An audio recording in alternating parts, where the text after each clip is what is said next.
Sandi, kalau di X itu kan tidak ada kompresi yang signifikan.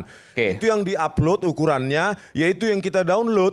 Itu kalau di X. Jadi kita analisa apa yang diklaim asli. Dan intinya berbeda, huruf A-nya dengan logonya berbeda posisi. Dan persentase timpang tindih antara huruf dan logo menggunakan metode local binary pattern. Punya kompetensi digital forensik kalau dia punya 5 hal.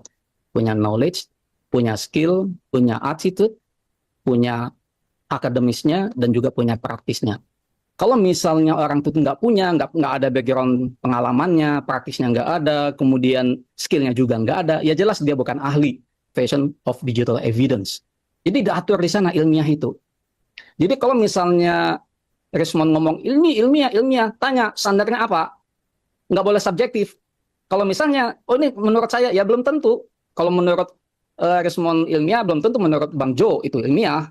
Makanya harus ada standar yang sama dipakai di seluruh dunia gitu. Standar itulah namanya ISO 27037. Paham nggak dia? Tanya gitu ilmiah itu gimana. Kalau misalnya kita ngomong ISO 27037 telak sekali Mbak Atina dan teman-teman. ISO 27037 ngomong menyatakan eksplisit, jelas sekali di sana, bukan implisit. Pemeriksaan harus berasal dari original source. Saya ulangi ya. Pemeriksaan harus berasal dari original source, sumber yang sesungguhnya. Pendapatnya untuk mengambil keputusan, Anda bisa melihat di putusan 3 Mahkamah Agung itu, carilah namanya. Ya, kalau Anda bisa cari nama Rismond dan ketemu, wah berarti dia beneran ahli. Tapi kalau nggak ketemu, otomatis ya belum bisa dianggap ahli. Kenapa? Karena pendapatnya sama sekali nggak digunakan di pengadilan.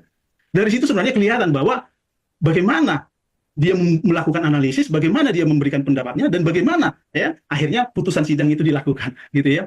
Nah, itu mungkin salah satu contohnya ya. Kemudian apa juga kriteria ahli sebenarnya? Ya, ahli ini sebenarnya adalah orang-orang yang memiliki kompetensi di bidang tersebut, terutama SOP, Standard Operation Procedure. Ahli gitu ya. Padahal setahu saya hanya 2.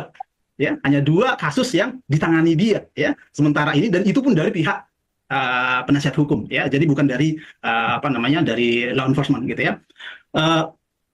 Yang pertama adalah kasus Jessica Mirna ya. Ya, dia diundang oleh PH dari Jessica gitu ya. Yang kedua kasus satu lagi, Vina ya kalau salah ya, Vina. Nah, yang menarik sebenarnya teman-teman pengacara dari Vina ini sebenarnya menghubungi saya lebih dahulu sebelum menghubungi Rismond. Artinya mereka lebih percaya kepada kita.